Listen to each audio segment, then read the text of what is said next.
Gente, bom dia. Prazer enorme estar aqui nesse mês de comemoração de aniversário, da Igreja Raízes, que não é uma igreja Nutelis. Vocês entenderam a piada? Não é uma igreja Nutelis, é uma igreja Raízes, né? Essa piada é da minha filha, ela que autografou, pediu para eu contar aqui para vocês, tá bom? Eu estive com vocês há algum tempo atrás, quando a igreja se reunia, ainda numa escola, né? Uma escola ali, não sei se Botafogo, aqui no próprio Flamengo, né? E agora, quando eu volto aqui, vejo essa beleza, vejo muito mais pessoas agregadas a essa família, e vejo esse lugar, meu coração, ele explode de alegria. Por quê? Porque eu tomei contato com essa igreja muito antes dela nascer, né? Ainda era uma ideia. E nas nossas viagens para Londrina, nós conversávamos muito a respeito da plantação da Igreja Raízes, e hoje ela é uma realidade. Louvado seja o nome do Senhor. E parabéns, Felipe, parabéns, Rafa, esses amados irmãos que o Senhor tem usado para aqui ser um sinal do reino de Deus aqui. Obrigado, minha filha. Contei a piada, tá? Que você me mandou. E dei o crédito, né? Também estou feliz em ver o Gilson aqui. Gilson é um pastor batista aqui nessa manhã com a gente. É um prazer reencontrá-lo aqui. De vez em quando a gente se esbarra por aí, né? É um amigo muito querido. Hoje teve o seu neto sendo batizado aqui nesta manhã. Bem, o que eu tenho para falar para vocês nessa manhã é fruto de reflexão desse tempo que passamos pós-pandemia, também tempo que eu passei nos últimos 2 meses me curando uma fratura na perna. Assim, se não bastasse a pandemia, ainda teve isso, né? Então, eu trago aqui reflexões muito íntimas do meu coração, mas espero que ela também sirva para, nesse tempo de alegria, esse tempo de celebração. A sabedoria popular diz que tempo perdido é tempo que não se recupera mais. Uma vez uma pessoa me procurou lá em Niterói, um homem muito bem sucedido, um comerciante português, que havia chegado ao Brasil ainda como criança, né? E ele disse que, pastor, eu trabalhei muito toda a minha vida, me dediquei ao comércio, tive comércio no Ceasa, aquela vida dura, difícil, né?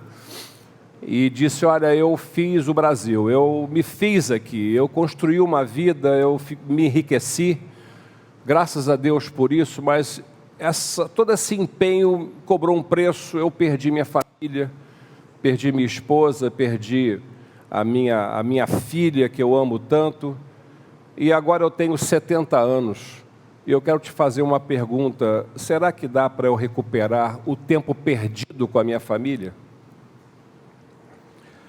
Há coisas que podem ser recuperadas, e há coisas que fica difícil. Por exemplo, a pessoa perde dinheiro. É claro que ela pode recuperar o dinheiro perdido, né? Um carro usado, uma casa velha, aos pedaços, você pode recuperar. Relacionamentos também podem ser restaurados, recuperados. Mas e quando se trata do tempo? O que você acha? O tempo perdido, ele pode ser recuperado? O que você acha? Há uma frase do Milor Fernandes. Está passando aqui? Não. Eu vou pedir apoio pessoal aí. Me deram aqui, mas eu não estou muito habituado a usar, mas estou aqui. Ah, está lá. Tá bom. Há uma frase do Milor Fernandes que ele diz: quem mata o tempo não é assassino, é suicida. E pensando nisso, no tempo perdido da pandemia, no tempo perdido em cima de uma cama, no tempo... Eu, lendo as Escrituras Sagradas, mais particularmente no livro do profeta Joel, eu achei um texto que quero compartilhar com os irmãos, algumas implicações desse texto. Joel capítulo 2, verso 25, que diz assim: restituirei os anos que foram consumidos pelo gafanhoto. Eu quero repetir. Restituirei os anos que foram consumidos pelo gafanhoto. Eu não sei se você se lembra exatamente do que é que o profeta Joel está tratando aqui na sua profecia. Deixa eu refrescar a sua memória só um pouquinho. O povo de Deus havia sofrido uma completa e uma total perda de toda a sua colheita, de toda a sua produção de anos e anos, estava lá armazenado, tudo foi consumido rapidamente pelos gafanhotos que devoraram toda a comida e toda a subsistência, vamos dizer assim, do povo de Israel. Eu não sei se você já viu uma nuvem de gafanhotos, eu nunca vi uma nuvem de gafanhotos. A gente que é da cidade não tem muito contato com essas coisas, mas há 2 anos atrás, na região sul do país, ela foi afetada, atacada, não sei quantos se lembram aqui, por uma nuvem de gafanhotos vinda da Argentina, né? Se não bastasse os argentinos nos ameaçarem no futebol, ainda mandam o gafanhoto para a gente, né? E quase toda a safra de grãos, ela foi perdida, e os gafanhotos só não comeram tudo que foi produzido naquele ano, que estava armazenado, porque por alguma razão um vento muito forte soprou e jogou essa nuvem de gafanhotos para outros lugares. A devastação provocada por esta nuvem de gafanhotos que chegou no sul, ela foi estimada como sendo assim, uma nuvem formada por 40 milhões de indivíduos de gafanhotos, com a capacidade de consumir em um só dia pastagens consumidas por 2.000 bois, ou ainda o equivalente ao consumo diário de 350 mil pessoas. Então você tem uma ideia do que é que Joel está tratando aqui. Nesse mesmo ano, eu pesquisando no nosso Dr. Google, né, eu descobri que houve também uma nuvem de gafanhotos que atacou a África, o continente africano. Essa nuvem de gafanhotos foi composta por 50 bilhões de indivíduos. Para vocês terem uma ideia da devastação que essas 50 bilhões de gafanhotos promoveram lá, eles foram capazes de consumir no mesmo dia o consumo da população de Nova York e da Califórnia juntas. Combinadas, isto é, consumo equivalente a 60 milhões de pessoas. Eu estou dando esses números para que vocês tenham talvez uma dimensão real do problema que está por trás da profecia de Joel. Agora, você imagina o que aconteceu lá em Israel por 4 anos consecutivos, seguidos. Essa colheita foi destruída, foi devastada, os armazéns foram consumidos por nuvens sucessivas de gafanhotos, as sementes foram consumidas, os brotos das plantas foram consumidos, as pessoas não tinham o que comer, os animais não tinham o que comer, as pessoas não tinham o que oferecer. Num momento como este de adoração, elas não podiam nem entrar no templo, tudo que havia no templo havia sido consumido também. Você imagina o impacto disso numa sociedade exclusivamente agrária. A verdade é que toda a nação de Israel foi colocada de joelhos. Não havia nada que eles pudessem fazer, e foi nesse contexto, então, que o profeta Joel se levantou, Deus o levantou, e ele disse assim essas palavras que eu já mencionei para o povo: restituirei os anos que foram consumidos pelo gafanhoto. Nessa promessa, Deus está dizendo para o seu povo que os anos perdidos seriam recuperados. E com isso Deus está dizendo que o impossível para nós, o que é impossível para nós, Deus seria capaz de fazer.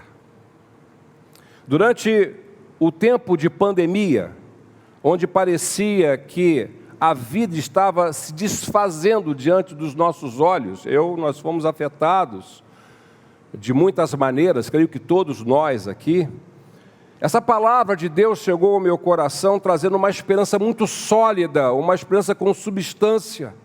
Por mais que esse verso seja curto e ele parece estar desconectado de um pouco das nossas realidades, foi assim que eu recepcionei essa palavra de Deus no meu coração, e eu quero então compartilhar com vocês alguns princípios, algumas percepções que se cristalizaram em mim a partir desta experiência com o texto sagrado.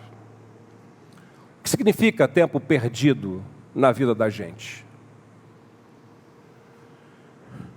Tempo perdido é vida desperdiçada. Depois de anos de trabalho, de tanto esforço, tudo é perdido, né?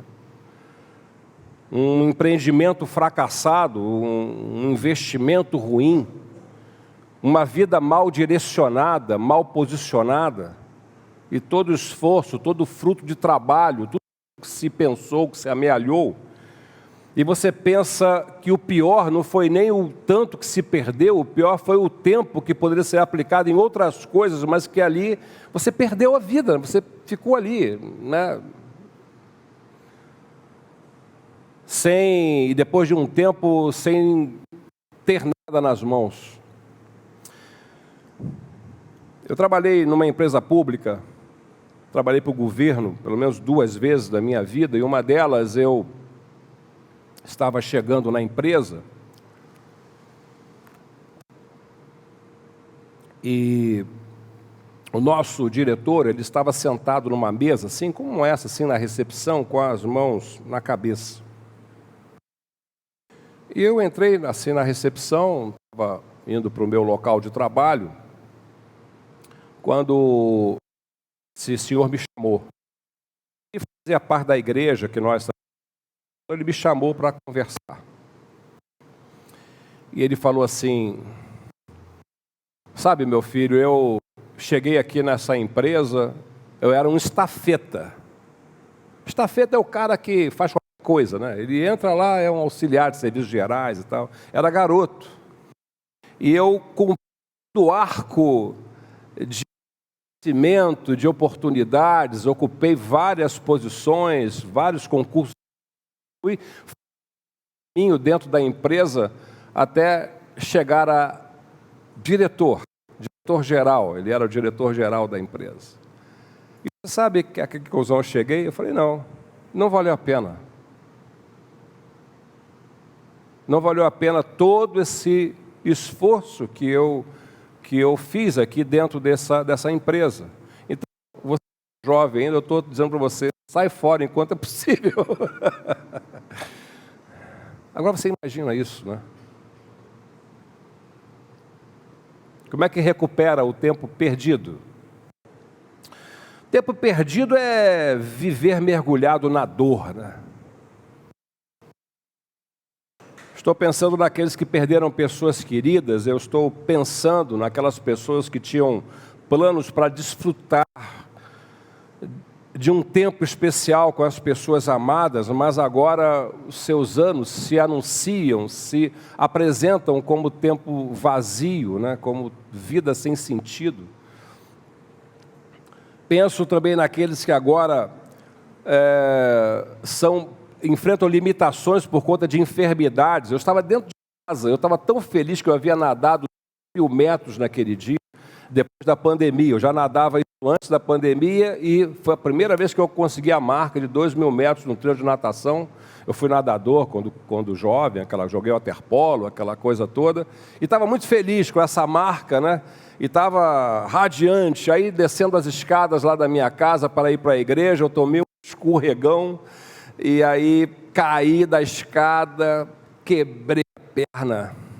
Cara, eu fiquei pensando, mas espera aí, cara, eu quebrei, como é que eu estou aqui no chão? Você não entende, você só daquele escuro de repente, aquela vontade assim de vomitar, porque a dor da quebra da perna é uma dor muito grande. Minha mulher correu, me socorreu, botou gelo, aquela coisa toda. Eu falei, bom, o que aconteceu? Você não sabe muito bem. Você chega no hospital, cheguei lá, no hospital já tenho minha cabeça branca, mas tinham cabeças mais brancas, aquele mar de idosos assim, dentro da clínica de pessoas com pernas quebradas. Falei, meu Deus, como é que eu saio daqui agora?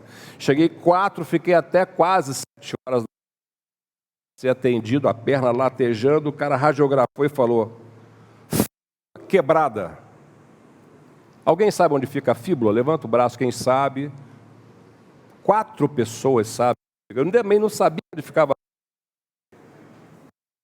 É o ossinho que passa do joelho até o tornozelo pelo lado de fora da perna, parece um arco de violino, aquela coisa fininha, quebrou aquilo. Olha, falei, pô, isso aqui é mole, né? Daqui a pouquinho eu estou, né, já voltando ao futebol. Que nada. E sem botar o pé no chão, deitado assim, para o alto. Um mês assim, irmãos, olha só, um mês, imagina você, um mês deitado assim, ó, a cabeça passando tudo que você pode imaginar, cheio de compromisso, cheio de coisa para fazer. Tempo perdido. Tentar viver para si é também uma maneira de perder o tempo. Uma irmã da nossa igreja me procurou depois da pandemia e falou, pastor, eu perdi tudo que eu podia ter conquistado, eu perdi negócios, casamento, assim, eu cheguei a uma conclusão seguinte, que tudo que eu perdi e tudo que eu amealhei foi o resultado de uma vida vivida só para mim. Eu pensei só em mim, eu investi só em mim, eu queria só que eu pudesse ser bem-sucedido, e tudo que eu conquistei, eu perdi nesse tempo, e eu vi o quanto eu perdi meu tempo vivendo só para mim. Tempo perdido é viver sem amor, especialmente daquelas pessoas que mais importam. Uma divisão chega na família, alienando os corações, casais, filhos, rachando tudo, separando todo mundo. Certo dia um senhor me procurou e falou, pastor, eu preciso conversar, estou precisando de ajuda. Ele não era da igreja, falou, olha, eu procurei assim, eu resolvi vir aqui nessa igreja, por alguma razão, eu vim aqui conversar. O negócio é o seguinte, eu tenho um negócio de van com o meu filho, a gente divide, é uma van escolar, a gente vive disso, né? Dá para viver, dá para a gente tocando a vida. A gente não é rico não, mas tinha uma família bacana, todo domingo a gente se reunia lá em casa, meu filho chegava lá com os netinhos, a gente ficava lá, almoçava junto, né? Mas você sabe como é que é isso, né? Aquele macarrão, né? Faz aquele salpicão, né? Aí todo mundo está lá comendo, aquela festa. Aí um dia nós começamos a discutir sobre política. E começou a discutir, a discussão ficou forte e tal, e ele começou a me ofender, eu comecei também a retrucar, aquela coisa. O resumo da história, pastor. No auge da nossa discussão, eu dei um soco na cara do meu filho, ele caiu para trás da mesa assim, bateu na parede. E eu fiquei perdido, né? Tremendo ali, ele se levantou, não falou nada. Eu queria que ele me desse um soco de volta, ele não falou nada. Ele pegou as filhas, beijou a mãe, saiu de casa. Nunca mais ouvi meu filho. E eu estou lá, semana em casa, e de repente toco o telefone, eu atendo, ninguém fala nada. Já sei, é ele. Eu bato o telefone de volta, liga de volta, eu falo para a minha mulher, é para você. Ela atende, aí ela fica lá rindo com ele. Por minutos, às vezes horas conversando com ele. O dia me procurou e falou assim, pastor, falou assim, meu bem, o negócio é o seguinte, eu estou morrendo de saudade de O meu filho quer vir almoçar aqui domingo, vai trazer as meninas. Você faz um favor para mim? Porque ele falou que só vem se tiver. Você pode dar uma saidinha no domingo? Aí ele não queria não, mas depois pensou bem, foi responsável por isso, né? Acho que eu tenho que sair mesmo. Então, saiu domingo, de sair. Tem ninguém. Ah.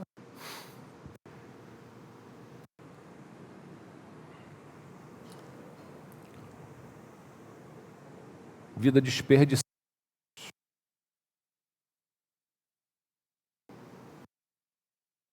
Fora. Viver sem Cristo é outro jeito da gente perder a vida. Todos os anos sem Cristo são anos devorados pelos gafanhotos. O que foi? Tá.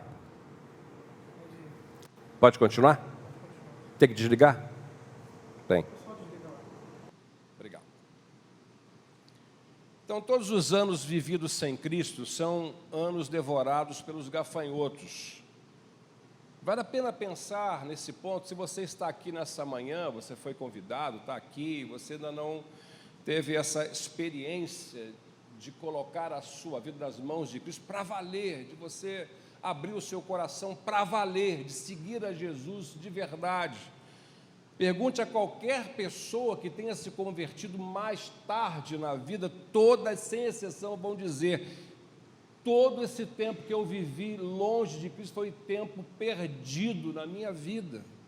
Muitos deles dizem: meu casamento não teria acabado, quanta tolice eu fiz na minha vida antes de me converter, tantas lágrimas eu não teria derramado, quanto bem eu poderia ter feito na minha vida se eu tivesse aberto o meu coração para Cristo há mais tempo, se eu tivesse ido a Cristo há mais tempo, se eu tivesse colocado o meu coração nas mãos de Jesus há mais tempo. Talvez você esteja dizendo: olha, não há muita coisa que vai sobrar para mim, a não ser lidar com as minhas perdas, lidar com as coisas que perdi, lidar com a coleção de coisas que foram deixadas ao longo do caminho. Mas é aí que entra a palavra de Deus em todo o seu fulgor, em toda a sua beleza, em toda a sua simplicidade, também chegando ao nosso coração, dizendo: restituirei os anos que foram consumidos pelo gafanhoto.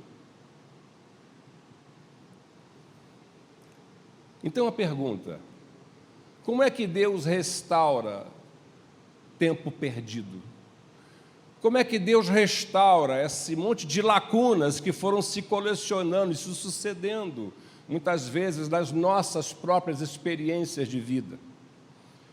Sabe, a conclusão que chego, depois de ter vivido por essas experiências e algumas perdas que colecionei eu também ao longo do caminho, percebo uma realidade que só Deus pode, de fato, restaurar o tempo que se perdeu.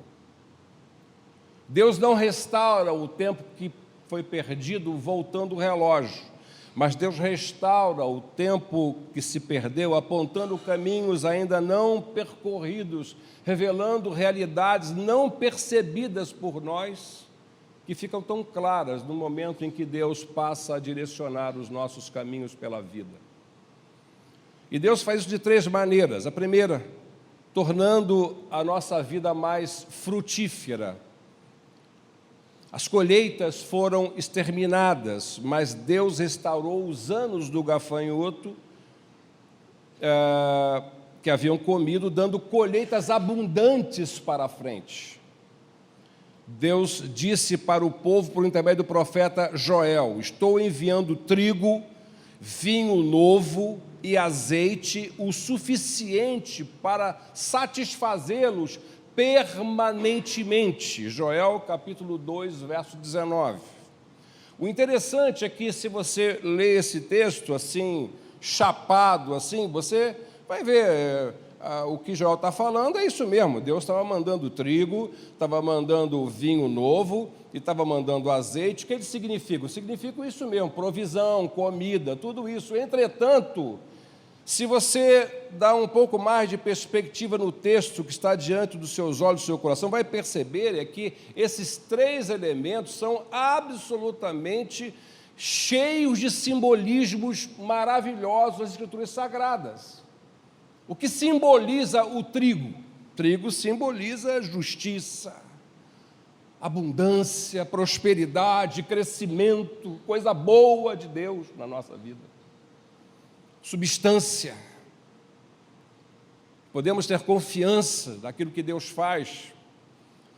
Vinho novo, se você for pesquisar na Escritura Sagrada, vai perceber que ele simboliza a graça de Deus, simboliza alegria, simboliza novas realidades, novas possibilidades. Se você for pesquisar azeite na Bíblia, vai perceber que o azeite simboliza unção, simboliza cura, presença de Deus, simboliza tudo aquilo que nos falta, nos é trazido pela presença gloriosa e maravilhosa de Deus na nossa vida. Então, essa promessa de provisão de Deus me fez pensar na parábola que Jesus contou sobre a colheita, que poderia ser de 30, de 60 ou de 100 vezes. Há uma enorme diferença nessas três colheitas, né? Porque 3 anos a 100 vezes é tanto fruto quanto uma década a 30 vezes.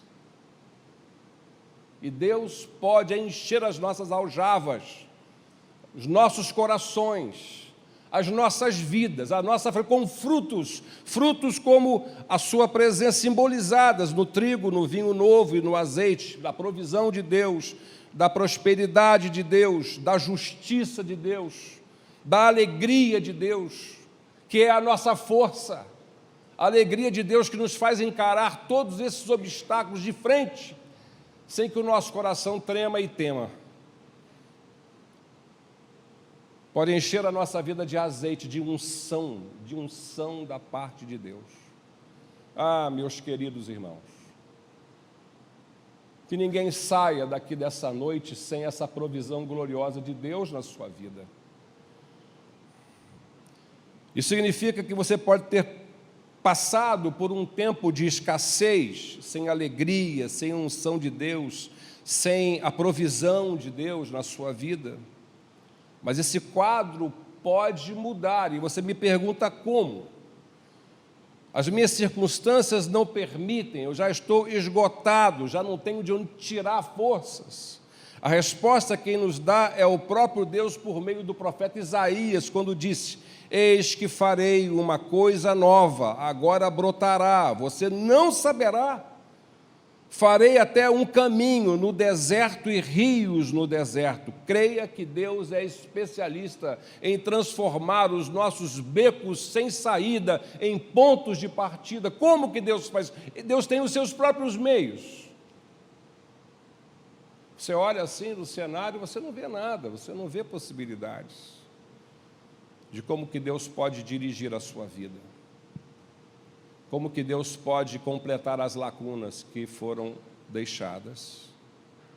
Mas Deus tem os seus próprios meios. Deus tem o seu jeitinho de lidar com a gente. Por que você não pode pedir isso a Ele hoje? Diga para o Senhor assim: os gafanhotos comeram muitos anos da minha vida, meu Deus. Muitos anos infrutíferos já se passaram. Mas, Senhor, eu te peço, dá-me um tempo novo, em que nascerão frutos mais duradouros do que todos aqueles que eu já obtive nas minhas pequenas colheitas. Farta a minha alma, Senhor, eu te suplico nesta manhã. Ajuda-me, Senhor. Só Deus pode dizer para você: restituirei os anos que os gafanhotos comeram. Como é que Deus pode nos glória acima de toda comparação? A expressão eterno peso de glória significa que Deus é capaz de extrair de situações transitórias valor eterno. Situações temporais que passamos aqui, como, por exemplo, meu estado lá, colocado numa cama 2 meses. Deus, o que isso significa? Olhando pura e simplesmente para a experiência, significa perder tempo. Significa estar ali perdendo tempo, significa estar ali perdendo a vida, significa estar ali perdendo as oportunidades, não é verdade? Aliás, eu era para estar aqui no primeiro domingo, né? Desse mês. Eu falei, olha, Felipe, deixa para o último, é possível? Ele falou, então eu vou dar um jeito. Irmãos, é a primeira vez hoje que eu estou calçando sapato.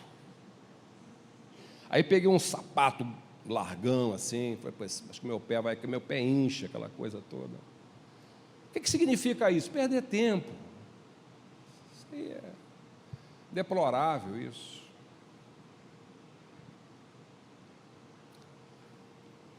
Eu tive que dormir no escritório lá da minha casa, porque eu não estava conseguindo subir a escada. Eu vou falar uma coisa para vocês.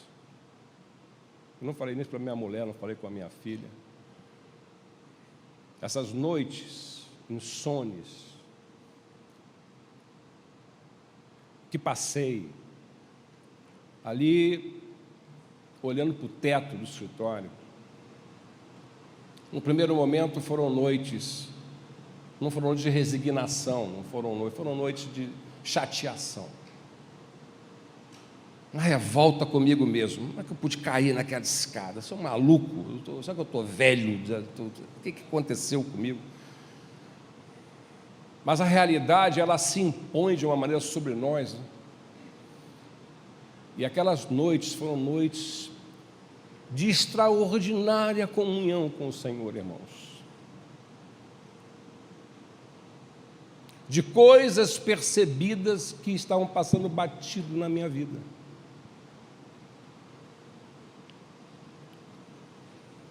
É exatamente isso que Paulo chama, nesse texto, de eterno peso de glória. Quando nós passamos por situações temporais, incompreensíveis, até mesmo dolorosas, e Deus usa isso para derramar a sua glória sobre nós. Para derramar assim o que está dentro do seu coração, nas nossas vidas, e nós vamos sendo afetados por isso, e essas coisas vão se incorporando a nós como ganhos eternos, não são apenas experiências transitórias, passam a constituir assim o nosso DNA espiritual, passa a constituir a nossa própria vida, nossa própria existência. Pensando nos anos que o gafanhoto comeu, anos que foram levados, penso em algo que o profeta Isaías disse sobre nosso Senhor Jesus. Ele disse, ele foi cortado da terra dos viventes. Aqui estava o Senhor no auge da sua vida, ele tinha 33 anos de idade, 3 anos de ministério público. Você pensaria que um homem que lança um novo empreendimento aos 33 anos de vida tem tudo pela frente, não é? Mas Isaías diz, ele foi cortado. Ele foi cortado porque ele estava sob o julgamento de Deus. Ele foi cortado porque Deus derramou sobre ele a sua ira, não por causa dos seus próprios pecados, porque ele não tinha nenhum, mas pelos nossos pecados. Os nossos pecados, nossas dores, nossas tristezas, nossos fracassos foram todos lançados sobre ele. O nosso julgamento recaiu sobre ele, os gafanhotos que nos afligem foram todos lançados sobre ele. A verdade é que o Filho de Deus, a vida dele foi cortada.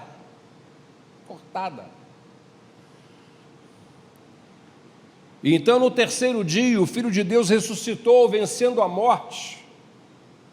E é da condição de ressurreto que ele se dirige a mim e a você, para nos dizer, eis que faço novas todas as coisas. Isso significa dizer que a nossa vida não precisa mais ser projetada para o futuro a partir das perdas que nos foram tiradas, as coisas que foram tiradas de nós do passado. Não, a nossa vida pode ser projetada para o futuro a partir das conquistas de Jesus na cruz, as quais ele compartilha comigo e com você. É por isso que nada pode nos separar do amor de Deus que está em Cristo. É por isso que todas as coisas juntas contribuem para o bem daqueles que amam a Deus. É por isso que posso todas as coisas naquele que me fortalece, não olhando para as minhas fraquezas, mas olhando para o Cristo glorioso, ressurreto, que nos oferece a sua grande vitória. É porque Jesus pode e é porque Jesus quer. E por último, Deus, Ele nos ajuda a vencer o tempo que perdemos, aprofundando na nossa consciência a realidade de quem Ele é e do que Ele pode fazer. Só Ele pode fazer. Deus promete fazer por nós o que nós tentamos fazer e não conseguimos. Deus disse: sabereis que estou no meio de Israel e que sou o Senhor vosso Deus. Joel capítulo 2, verso 27. Muitas vezes nós queremos apenas sentir a presença de Deus. Muitas vezes num encontro como esse, nós falamos: naquele culto eu sentia a presença de Deus, naquele culto eu não sentia a presença de Deus. Naquele louvor eu senti, olha como é que eu fiquei, senti a presença de Deus na pele, na epiderme. Não senti a presença de Deus, como se nós pudéssemos medir se Deus está ou não está, por meio da nossa capacidade de sentir. Eu acredito que esse tipo de percepção, ele é um tipo muito frágil, porque nós podemos ser muito manipulados, né? ou podemos ser enganados de muitas maneiras. Entretanto, ao invés de você medir se Deus está com você, como cantamos aqui ou não na sua vida, eu proponho que você troque essa busca pelo sentir a presença de Deus pela profunda consciência da alma, da presença de Deus na sua vida. Por quê? Porque só uma profunda consciência da presença de Deus em nossas vidas poderá nos ajudar a fazer a sua vontade, poderá nos chamar para mais perto dEle, poderá nos orientar o coração e a mente, as vontades. Por que devemos buscar fazer a vontade de Deus? Porque lá no fundo, bem lá no fundo, Deus quer que saibamos o quanto Ele é capaz de fazer por nós, o que nós não somos capazes de fazer por nós mesmos. Eu pergunto para você nessa manhã: quanto você acha que Deus é capaz de fazer por você? Quanto você acha que Deus já fez por você? E quanto você acha que Deus ainda vai continuar fazendo por você? Sendo assim, eu quero encerrar com o último desafio nesta manhã de celebração. Por que você não pede a Deus isso agora mesmo? Por que você não faz isso agora?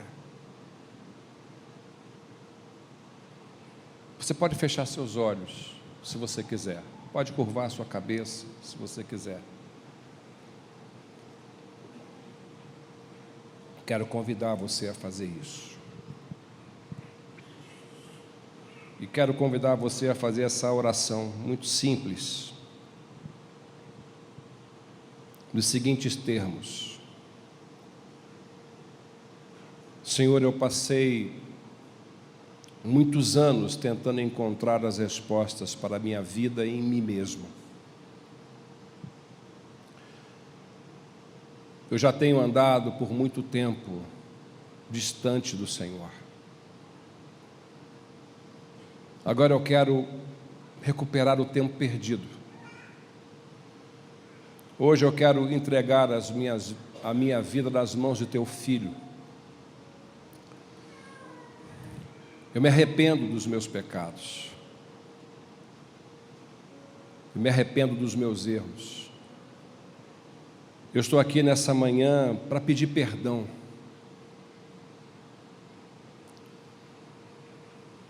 Para dizer que eu não aguento mais tentar viver na força do meu próprio braço,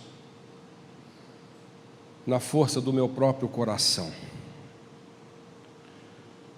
Eu estou aqui nessa manhã, Senhor, e quero tomar essa firme decisão de responder com sim à oferta do teu amor por mim. Eu estou aqui nessa manhã, Senhor, de culto, para abrir o meu coração, para receber tudo que o Senhor tem das tuas mãos para mim, tudo. Aliás, eu não quero nada na minha vida que não venha das tuas mãos para mim, Senhor. Nada, absolutamente nada, nada mais. Me ajuda, Senhor. Eu quero recuperar o tempo perdido na minha vida. Quero recuperar os anos que vivi só para mim, mergulhado no meu próprio egoísmo. Eu quero viver uma profunda consciência de que o Senhor está comigo. De que apesar de eu ter tentado me distanciar algumas vezes, o Senhor nunca desistiu de mim, nunca, nunca, nunca, Senhor. O teu amor continua me constrangendo, o teu amor continua me convidando, o teu amor continua me protegendo.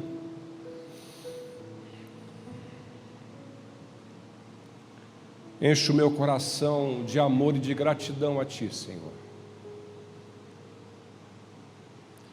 E que a perda desses anos, que a perda da vida por qualquer razão, as lacunas que foram se abrindo na minha alma, Senhor, só o Senhor pode preenchê-las. Só o Senhor pode fazer ainda o tempo que me resta, Senhor, ser um tempo de uma colheita abundante, Senhor. Uma colheita frutífera.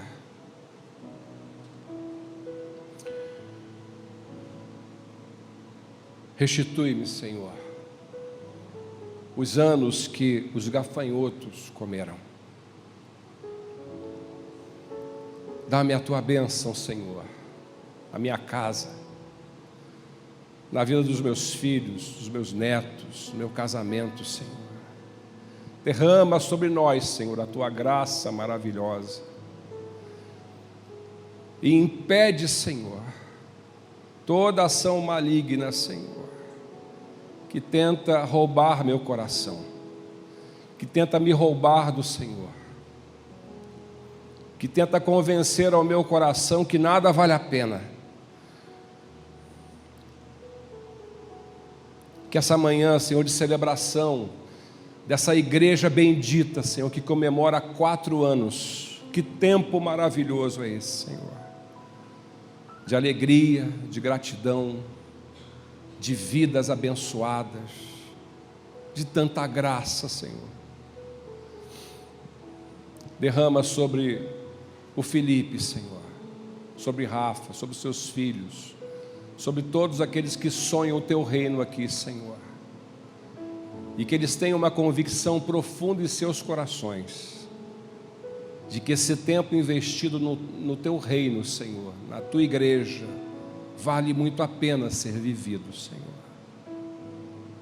Eu oro assim, Senhor. Eu sei que o Senhor gosta de responder às nossas orações. Abençoa cada irmão querido aqui nesta manhã. Abençoa todos nós. Nós pedimos que seja assim, Senhor, em nome de Jesus, nosso Senhor e Salvador. Amém, Senhor.